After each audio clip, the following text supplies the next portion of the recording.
cold. So cold. You're not wearing any shoes, and your feet are cold. That's your first conscious thought.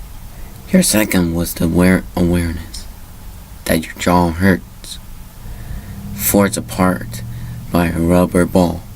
Your third was feared. Oh good, it worked. You are waking up. The man, still blurring to your eyes, replaces the syringe on the raised tray table, then turns around, walking into the adjoining bathroom. The sound of a tap running fills the room. I know what you're thinking, but going to be thinking once your head clears, and don't bother. You're not going anywhere for a while. The side of your arm and the back of your neck both itching horribly. Last thing you remember was being in an elevator on the way up to your apartment, third floor. He walks back in the room, though you can't see him very clearly from the corner of your eye. Obviously, he's not trying to hide as he walks around to sit on a stool in front of you. He's as nondescript as they come, wearing store-bought clothes, faded blue jeans, a said watch, grotesque black band t-shirt, like one might buy at Hot Topic. His hair is a bit shaggy. A trim could go him good. His eyes are the only thing really off about him. They are soft red, like an albino's. You can call me Jeff. He picks up the syringe, a glass and metal one that you might see in an antique store or a museum. He skirts the rest of the liquid in it into a rag and puts the syringe into his pocket. Don't bother screaming, or I'll kill you.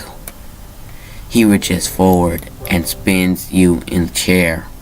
It's an office chair in a spinning. You get a good look at the room. It's your average college student's apartment.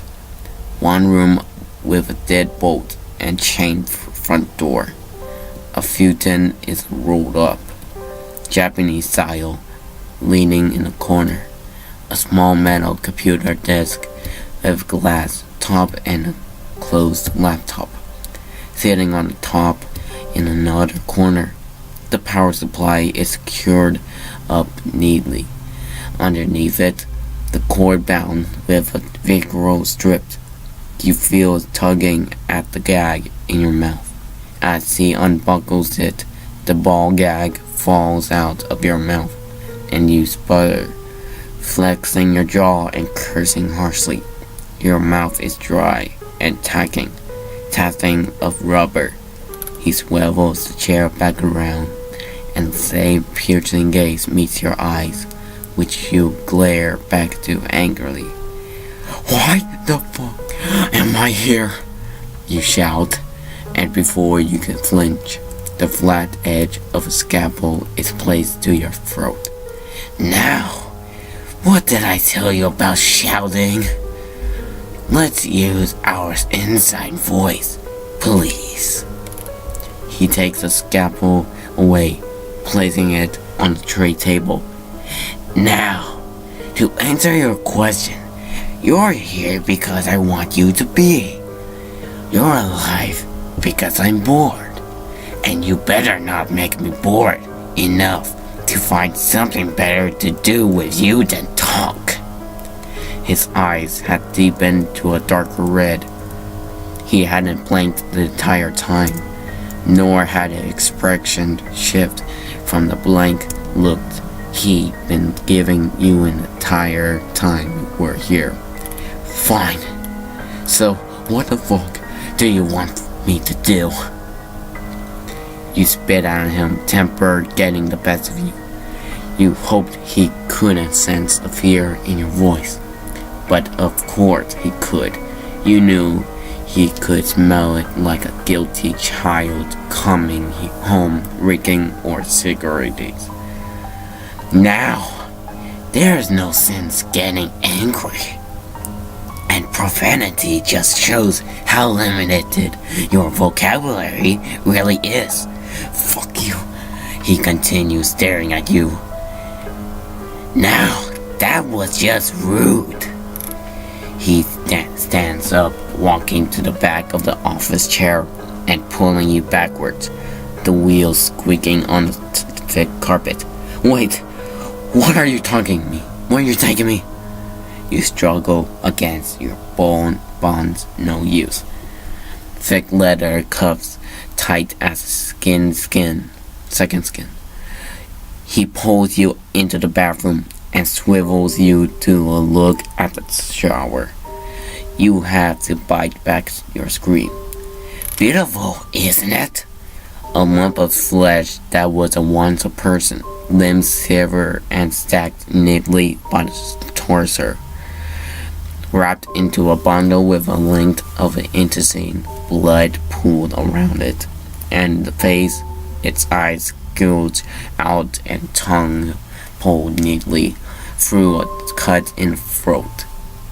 Chest carved like a Thanksgiving ham, skin neatly, the skin scraped clean of flesh, and hung from the shower curtain rail. I would have thought you appreciate it, you got, but managed to spit out. What the fuck are you talking about? Your computer. You have pictures of my work and others. You post them on image boards, forums. Those are a joke. There. You struggle for words, even as he sits on the edge of the tub and stares, waiting for an explanation. They're just for kicks, for fun. You nod fiercely.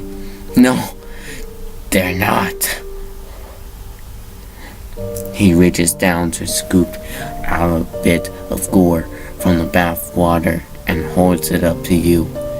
It's a blue eye with red nerve running from the back down his red-stained wrist. Funny, isn't it? He says, laughing. You reach, but there's nothing in your stomach to throw up. You settle for glaring at him once. The reaching stops. You're a monster. He grabs you by the chin with his other hand. Maybe I am. His expression has changed drastically from a blank stare to a reckless snarl. But maybe you're the monster. You see things online and in the television, and don't think of them as people. Every single person with their throat cut, with their face caved with a baseball bat. They're people that. He turns your head to look at the corpse. That was a person, living, breathing, thinking. And if you were to find this on a image board, you save it to your gore file and laugh about it to yourself. He dropped the eyeball into the water, where it fell with a plop. You're just as much of a monster as I am. The difference between us is that I don't find it this funny. He shoves you away and you fall backwards, tied to the chair and unable to right yourself.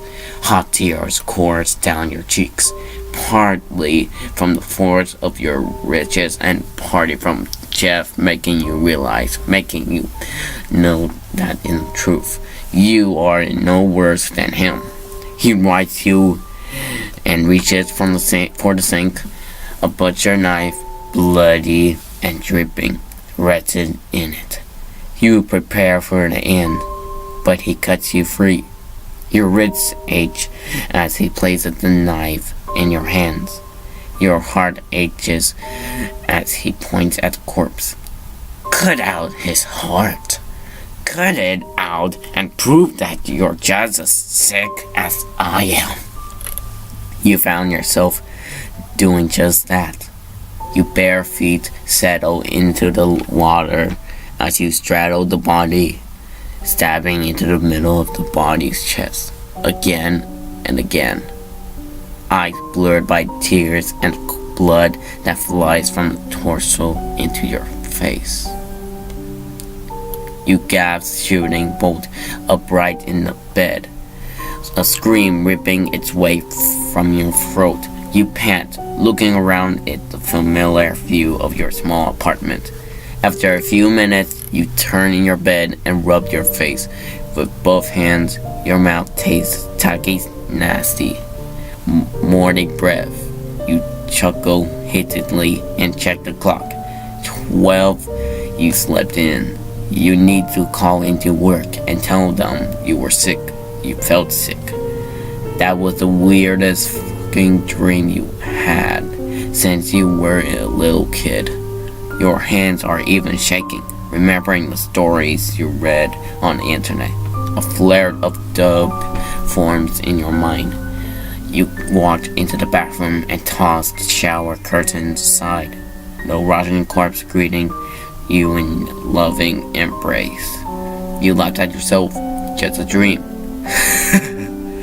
You turn to a sink and run the cold water, splashing it into your face with your hands. Your shaking hair collects in your eyes until you pull it aside and strip down to get a shower. Afterwards, you walk through the apartment to your mini fridge, intending to get a beer.